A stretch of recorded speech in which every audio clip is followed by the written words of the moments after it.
প্রিয় শিক্ষার্থী ভাই বোনেরা, আসসালামু আলাইকুম। কি অবস্থা, সবাই কেমন আছেন?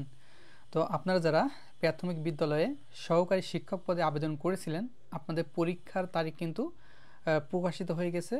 আর এটা আপনার 2026 সালের জানুয়ারি মাসের 2 তারিখে পরীক্ষা অনুষ্ঠিত হতে যাচ্ছে। আপনারা অনেকেই প্রশ্ন করেছিলেন পরীক্ষাটি ঢাকাতে অনুষ্ঠিত হবে না জেলা ভিত্তিক। তো পরীক্ষাটি নিজ নিজ জেলায় পরীক্ষা অনুষ্ঠিত হওয়ার সম্ভাবনা সবচেয়ে বেশি আছে, ঠিক আছে। তো যখন অ্যাডমিট কার্ড পাবেন, আপনার পরীক্ষা কেন্দ্র কিন্তু তখন লেখা থাকবে অ্যাডমিট কার্ডে। তো নিজ জেলায় পরীক্ষা হওয়ার সম্ভাবনা সবচেয়ে বেশি, সেভাবে আপনার প্রিপারেশন নেবেন। তো প্রথম আপনার ধাপে যারা আবেদন করেছিলেন তাদেরই কিন্তু প্রথম ধাপে পরীক্ষা অনুষ্ঠিত হচ্ছে, এবং দ্বিতীয় ধাপে যারা আবেদন করেছিলেন আপনারা কিছুদিন ওয়েট করেন। আপনাদের পরীক্ষা কিন্তু 15 থেকে 20 দিনের ভিতরে আপনারা নোটিশ পাবেন আশা করা যায়, মানে প্রথম ধাপের পরীক্ষা হওয়ার পরে। তো এটা কিন্তু প্রথম ধাপে রাজশাহী, খুলনা, বরিশাল, সিলেট, ময়মনসিংহ ও রংপুর বিভাগের প্রার্থীগণে এই 2 তারিখে পরীক্ষা অনুষ্ঠিত হতে যাচ্ছে। নিজ নিজ জেলা শহরে এবং বিভাগীয় শহরে পরীক্ষাটি অনুষ্ঠিত হবে। সেজন্য আপনারা সেভাবে ভালো করে প্রিপারেশন নেবেন যাতে আপনারা পরীক্ষায় ভালো রেজাল্ট করতে পারেন।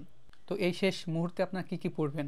শেষ মুহূর্তে আপনারা বিগত সালের যে বিসিএসের প্রশ্ন ব্যাংক, সেটি আপনারা কিন্তু রিভাইজ দিয়ে দিবেন, এবং বিগত সালের প্রাইমারি স্কুলের প্রধান শিক্ষক এবং সহকারী শিক্ষকের যত প্রশ্ন ব্যাংক আছে সেইগুলো আপনারা রিভাইজ দেবেন। আর নতুন করে কিছু পড়ার দরকার নেই। আর আপনার যারা নন ক্যাডার, মানে পিএসসির আন্ডারে যতগুলো এমসিকিউ পরীক্ষা অনুষ্ঠিত হয়েছে সেইগুলো আপনার রিভাইজ দেবেন। মানে বিগত সাল থেকে যদি একটা প্রশ্ন আসে সেটা আপনার পারা লাগবে, তাহলে আপনার ভালো রেজাল্ট করতে পারবেন এবং আপনার টিকার সম্ভাবনা সবচেয়ে বেশি থাকবে। তো এখানে খুবই ক্রিটিক্যাল প্রশ্ন হওয়ার সম্ভাবনা খুবই কম, কারণ সময় কিন্তু কম দিয়েছে। এখানে আপনার বিগত সালের প্রশ্ন থেকে বেশিরভাগই কমন থাকবে আশা করা যায়।